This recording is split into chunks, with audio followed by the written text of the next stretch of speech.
mở xuống tăng sinh khả mở xuống khá mở xuống bom mê pin nóเขาtay cóเขาcú cọ cú con khả nó mở xuống tăng sinh khảมือในวันที่16ค่ะเนาะวันที่16 1 เดือน2 เฮงปลายเช้าค่ะพบทบจอมเขาเสียคู่เมืองหลีเสียจินเสรายการเสียคู่เมืองหลีเสียจินเสสองเกาะเฮ็ดออกมาก็ปุ่นตาอุบแหลกลายตั้งหูตั้งหันลองปุ่นตาอยู่เนอเมืองคงกังเมืองกลเนี่ยหนังหึงจำว่าเดถูกแมนจอมปักเปิงโลกะนะเอาแกมปืนโลกะมาต่อไต่ไข่ในกันหนังกายืนคึดหนังกาหู้หนังกาหมอหนังกาไลหันว่าเตเป็นพอนดีปอเมปินห้องเขานั่นหาเอาตั้งหู้หลายตีหลายปับหลายแก้มเนื้อผืนเปียผืนแก้มเที่ยวก็ขึ้นมาปิ่นเปลี่ยนความไตอุบต่อปอเมปินห้องเขา อ่ำบาลองเฮ็ดเฮินลองผุยแสงผุยล้านลองนุ่งโคจำวันเหลือวันนั่นลองตาสีเฮินลองเฮ็ดเฮินในเฮ็ดจึงหือเฮิงแมนเมลมันไหวกะตั้งห้องแต่ละตาสีจึงหือไหวกะตั้งจานแต่ละตาสีจึงหือไหวกะตั้งออกตาสีจึงหือไหวกะตั้งตกตาสีจึงหือเฮอคนอยู่เนื้อเฮินกันเป็นน้ำหนึ่งเจอเร็วกันถูกชบเอาก้ามกันลาดสังกอดถ่อมก้ามกันเมื่อหนังพี่น้องเขเขาเนาะพี่น้องเขเขาเปิ้นปอเตว่าเต้ก็ลองปื้นหู้ป้ายหันเงาขำปื้นเกาหลีลองการเห็นปีหยาอันว่านั้นเกาหลีก็เจออยู่ก้วยกะบ่มาด้วยทางจำเฮาคาเนี่ยเฮาคาด้วยจำแต่นะปีน้องเข อ่ำชูเป็นไม่หั่งนะปีน้องไตเฮาแห้งไม่หั่งเป็นน้ำจากกะเจเนี่ยเฮาขาอ่ำเนคนยิงให้เฮาขาอ่ำเนคนใจให้ก็หลายเกาหลีทั้งสองฝ่ายคนใจเกาหลีเมยิงเกาหลีหลีทั้งสองฝ่ายกอบสั่งแลมันไปห้างน้ำจากกะเจเนี่ยเฮาขาโหลขึ้นเฮอมีตังหู้ลองเตะนาเฮินลองเตะนาเฮินในมือเฮาไปเตะในก็เฮาขาอย่าไปเจอไว้ขนาดอย่าไปเจอไว้มีลูกยิงอ่อนก้อนนึงนะลูกยิงอ่อนดีฮักจะออกมาลาดว่าโปกวนก็เลยหันเฮาตึกถึงได้7 วัน8 วันก็มันลาดว่าเฮาฮักสัวเนี่ยอันนั้นมันใจก้นดีนะครับเนาะมันใจก้นดีเฮ็ดสั่งได้มันใจก้นดีก็เพื่อว่าเฮาย่ำไปได้เล็บเห็นอาจ้างตั้งยามลองอยู่ลองกินลองเฮ็ดลองสร้างลองการงานลองเจอคือลองโปเมลองนำกัดเขานำกัดเฮาย่ำไปเลยเล็บเห็นกันตั้งไผ่เขาก็ห้อมไปหู้ตั้งไผ่เฮาก็คอมไปหู้มันจำปนหลัดว่าเฮาฮักสัวเนี่ยนั่นใจก้นดีขนาดก้นจะนั่นนะใจก้นดีมันเปลี่ยนก้นอันจังแปดจังแหลนนำเรือจอกจังแปดแต่เป็นว่านะไอจอกจังแปดในแปดต่างๆอันนั้นได้แปดนำเดินได้ก่อนนะเพราะว่าไปเลยคือไงรัดความหักต่อเฮานั่นลองเตะนะเฮ้ยเนี่ยอย่าไปเน็ตขนาดอย่าไปเน็ตอย่าไปลาดีเอาไว้นะอันนี้ก็เฮาขาเก่าตั้งหูต่างตีมาปิ่นเป็นกำไตใครเนี่ยพอมีพี่น้องเขาเองก่อนนะก็เพราะว่าอันเปิ้นเตะเฮวและอ่ำห้างอ่ำแปดกันนั่นเปิ้นทำอยู่กันต่อถึงอาชักปากไปก็มี80ไปก็มี90ไปก็มีอยู่กันเป็นโหหอกโหซ่างาฉ่อนห่มกันเท่าโหซ่างาฉ่อนห่มกันเปิ้นแปดกันผัดกันเจ้าเนี่ยพอมาเลียบเห็นตัวก็มือเตะมันก็เขาก็เลียบเห็นดีเฮวจงก็เตะขนาดเนาะอันนี้เปิ้นห้องว่าปื้นขำป้ายปิ่งหยาปื้นขำการเห็นตั้งหูอย่าไปเจอไว้นะอย่าไปเจอไว้อย่าไปเน็ตเอาเพราะเอากายาวเนี่ยพอแปดมาทำเป็นไม่ห้างครับพอเป็นไม่ห้างในกาขันมันตกเอาค่ะเนาะก็เปิดในกาม3 ข้ออันกามเปิ้นสอนกันในเปิ้นว่าเฮ็ดพารานะเฮ็ดพาราเฮ็ดกองมูซ้ำยาซักลายจอมตัวคิงแลเตนะเฮิรนตาเยเนี่ย4 มิลเนี่ยนะอย่าไปเจอไว้ขนาดอย่าไปเจอไว้เฮ็ดสั่งใดเปิ้นว่าจังนั้นเนี่ยชักลายเนี่ยก็พอชักเอาขึ้นเอาแปดก็มันเหมือนเก่าค่ะนะเฮ็ดพาราเนี่ยก็พอเฮ็ดยาวเนี่ยเพิ่มฮัดใหญ่ยาวค่ะคนยาบ่ใครมีมัดฮัด เฮ็ดกองมูก็เหมือนกันเพราะเฮ็ดยาวตัดได้ยามันหยาบแห้งแดงหยาบก็เปิ่มหมักอุดมันแข็งเอากันเนาะเพชรอันเหม่งแห้งมันหยาบนั่นน่ะก็ว่าเตเฮ็ดฉีเมียวนี่ก็อย่าไปเจอไว้ลองเตะนาเฮิรนก็ป้านั่นกันเนาะเพราะฉะนั้นเขาคำมาเอาตั้งหูกูไปมาต่อแต่ใครในกันเฮิรนาเฮิรนดีอย่าเฮอะไรมีปอห้างอย่าเฮอะไรมีไม่ห้างนะก็ลูกอ่อนกันเนาะลูกอ่อนในหมักตามลำมันพิษใหญ่มากก็ปอก็อยู่ตั้งเมก็อยู่ตั้งลูกทำอยู่เนื้อกลางเนี่ยมาโหเจอแก้นจัดค่ะเนาะก็เปิ่มใครปันห้างค่ะไผ่เปิ้นก็ใครปันห้างไผ่เฮาก็ใครปันห้างห้างจะในมันจะเรียกข้อขมยาวเตะนะเสือบเนี่ยก็เป็นว่าลายสืบยังมีผม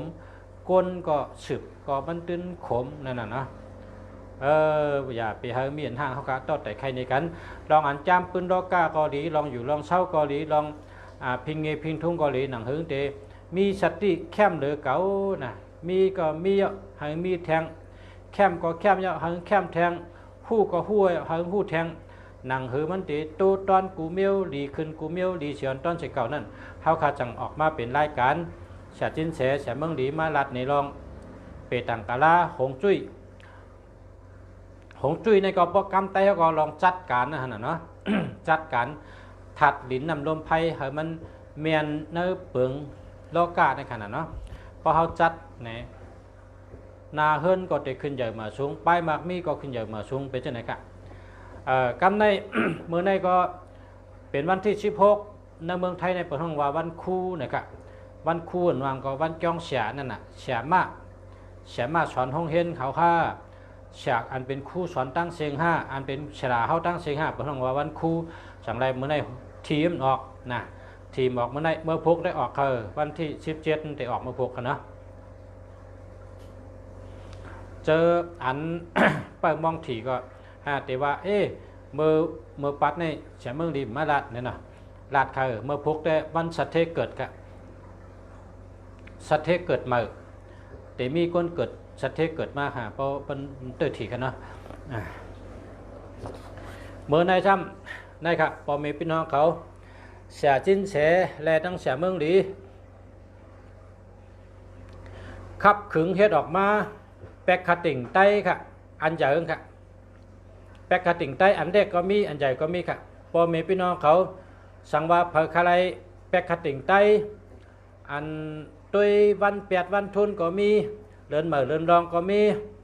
ด้วยลายเฮ็ดขึ้นเฮิรนเหม่อก็ป้าวันผีกินวันม้วยวันดินขามจะในก็ป้าโหเข้าโหออกก็ป้ายามเช้า4 ชั่วโมงก็ป้าไว้ในแปกติ่งนี่ค่ะ สั่งว่าพอมีพี่น้องเขาได้ก็เขาปั่นแห้งเขาค้าเนี่ยก็กลับสืบมาค่ะเขาค้าได้ส่งไปสนีบันซื้อมือหอยผาไว้ค่ะเนาะซื้อมือหอยผาไว้เอาหอยไว้ปอดหลูก็ตัวง่ายๆกันเดียวค่ะปอดหลูก็ตัวง่ายๆให้เนี่ยเนาะนะอันนี้เป็นฉาอันหล่อๆได้เป็นฉาจิ้นแฉกันเดียวค่ะเนี่ยนะฉาจิ้นแฉนาขาวครับ เพราะว่าใกล้เย็นบรรทุกมาวันนั้นเนาะนะใกล้วันนั้นเปิ้นต่างจื่อใหม่เปิ้นน่ะเนาะ นี่ก็พอแม่พี่น้องเขาค่ะปันเอ็นปันแห้งค่ะเนาะจอยปันเอ็นเป็นแห้งใหญ่ๆนำค่ะพอแม่พี่น้องเขาสั่งเข้ามาค่ะนะพอสั่งเข้ามาเขาติดส่งไปสนีบันในเชิงกระสงค่ะนะกระสงในเชิงคดีออกไปเนี่ยกระสงมันนะกับสืบเข้ามาค่ะนะเพราะว่าเผยอะไรไปขัดติ่งไตอะไรนำก็อะไรก็ชื่อกัดแจกไตก็ได้เชชื่อกัดแจกก็นั่นก็ในตีเฮาฮู้จักตีเฮานับย้ำชื่อกัดแจกคนเฒ่าคนเก๋ชื่อมือหอยตีเฮิรนปันปอปันแม่เฮาไรตุ้ยชื่อผักปันผู้ใหญ่ก้นหลงจะในก็อะไรค่ะปอแมนเมื่อโดดตุ้ยวัน8วันทุนก็ง่ายเดินเมื่อเดินลองก็มาง่ายวันศีลวันธรรมก็ป้าอันนั้นก็ยามเช้า4 ชั่วโมงก็ป้าวันโหเข้าโหออกวันจมวันพูจะในก็ป้าค่ะเนาะนี่ค่ะพอมีพี่น้องเขามาปันเอ็นปันแห้งใหญ่ๆนะครับเขาเนาะค่ะ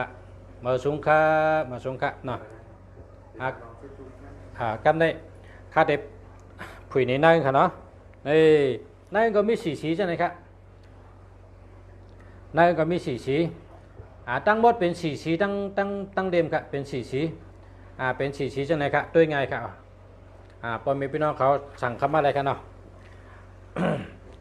กำในเขาค่ะเอามาเ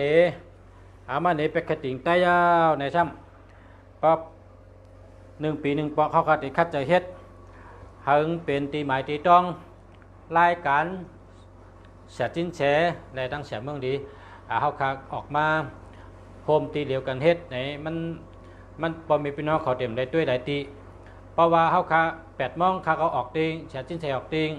ปีฉันป้ายออกติงปีใต้ออกติงเนี่ยก็พอมีพี่น้องเขาได้ได้ด้วยหลายตีนะอันนี้แต่ด้วยเท่า2ก็ได้ไม่อยู่จู้กันให้ก็ด้วยหลายตีเดียวผู้หลายๆรายตอนเจ้าเดี๋ยวมีลองทำตอบ10 ข้อ12 ข้ออันเสียเมืองดีเสียเมืองดีเป็นคนทำครับเสียจิ้นเสียซ้ำตอบในวันเมื่อพุกนะในวันเมื่อพุกเตเป็นธาตุอิสังคาเขาใครหัวหรือหัวธาตุอิสังนะก็แปลว่าการฉลาดนี่หรือได้ใจธาตุกวนค่ะเป็นเอาธาตุว่าค่ะฉลาดกำในห้ามตัวสัตว์อิสังตั้งอิสังอ่ำแม่นกันในวันเมื่อพุกยาวก็เมื่อพุกนี่เพราะเขาเคยกล้าขายดีแต่ได้ใส่เสื้อโคสีสังในเกาะจำปาเมื่อพุกนี่เขาออกขึ้นกับตั้งเหลอห้ามเตะกล้าขายดีขายชังก็มีอำนาจอัตโตในเกาะจำปาเมื่อพุกนี่เขาถูกหลีก่อจ้าปัทมะเตะเฮ็ดอิสังคาในเกาะจำปาเหมือนจังหนังเขาค่ะเขาเตะเฮ็ดเฮิร์นเขาเตะเฮ็ดเล่าไก่เล่าหมูเฮ็ดสึงกวายสึงวัวเฮ็ดยองเข้านะเขาเตะเฮ็ดสังก็ยับพอเขาโดยรายการเสียจิ้นเฉยพวกนี้เขาก็เปิดถ่อมตัวจ่องมันดีเฮ็ดเนี่ยเขาก็หู้น่ะพอดีก็เฮ็ดกำเดียวเพราะว่าเสียจิ้นเฉยเตะลาดบันดีเฮ็ดในเตะลาดบันกวนขนาดเนาะก่อจ้าปัทมะโดไรเฮ็ดสังในนั้นน่ะเตะเฮ็ดสังก็ไรเฮ็ดเฮิรนมือนะผุยล้านมือนั้นก็ชื่อกูตีนอนมือชื่อผ้าห่มโคนอนชื่อผ้ากางยุงชื่อตู้เย็นชื่อข้าวเฮิรนมาเครื่องอันเจ้าเนื้อเฮิรนได้ยีเมียวมีกามีขันจะไหนก็โดยจำเสียจิ้นเสียหลัดแต่ก็ชื่อเลยยาวก็มือพุกอันอ่ำถูกดีเฮ็ดมีสังดาลายค่าในก็เขาขาดถามปากคอหนึ่งโลได้ชัตตี้อันอ่ำถูกดีเฮ็ดนั่นเพราะมันจะว่าดีลงน้ำในก็เขาอย่าไปลงน้ำเพราะอยู่จำน้ำอย่าไปกว่าลีร้อยเพราะกว่าลีร้อยได้ชัตตี้ในก็วันนั้นห้องลูกกว่าลีร้อยนะมันเมื่อใครอยู่เมืองใต้เองก็มีน่ะเนาะพี่น้องคำพองวันในแต่ลงวันในแต่การ้อยเนี่ยหากินหายำนะเพราะอะไรด้วยรายการเสียจิ้นเสียก็แต่อะไรมีชัตตี้ยาวก็สืบก็เขาก็ถามป้าว่าขิงข้าวยำในรายการจิ้นเฉยนี่1 วันมี3 ยำอันที่ว่ายำดีนั่น1 วันมี3 ยำในข้าวยำอันเสียจิ้นเฉยเขาเจอยำดียำเข้มนั่นมียำหลายๆค่ะในวันมาพุกในเกาะจำปาขนาดเนาะทางคลองซ้ำว่าพอเขามีปัญหาพอมีปัญหาขึ้นมาเขาเตียวอีสังมาแก่ละเมื่อพุกเอาทางมาจอยนะเหมือนเสียจิ้นเสียลาดน่ะมันง่ายนะเพราะว่าหู้ทัดนะเพราะกะหันก้นย่อมโคโนแหลงเป็นทัดไผ่ห้องมาจอยเขาเพราะเป็นทัดไผ่เพราะกะหันก้นนุ่งเสื้อเขียวเป็นทัดไม้เขาห้องมาจอยเขาหาก้นโคโนแหลงก็ไม่หาก้นเสื้อเขียวก็ไม่กว่าหาด้วยกับนิบตินในมือมันย่อมเสียงลักช่องได้จังไหนมาจอยเขาอันในขณะมันมีกุฏิค่ะเพราะว่าผู้ว่าไล่แก่มันเพราะว่าหู้ทัดมันไหนก็มาจอยเท่าไรแทงคอหนึ่งก็จำว่าถามปุนตานางยิงผู้ยิง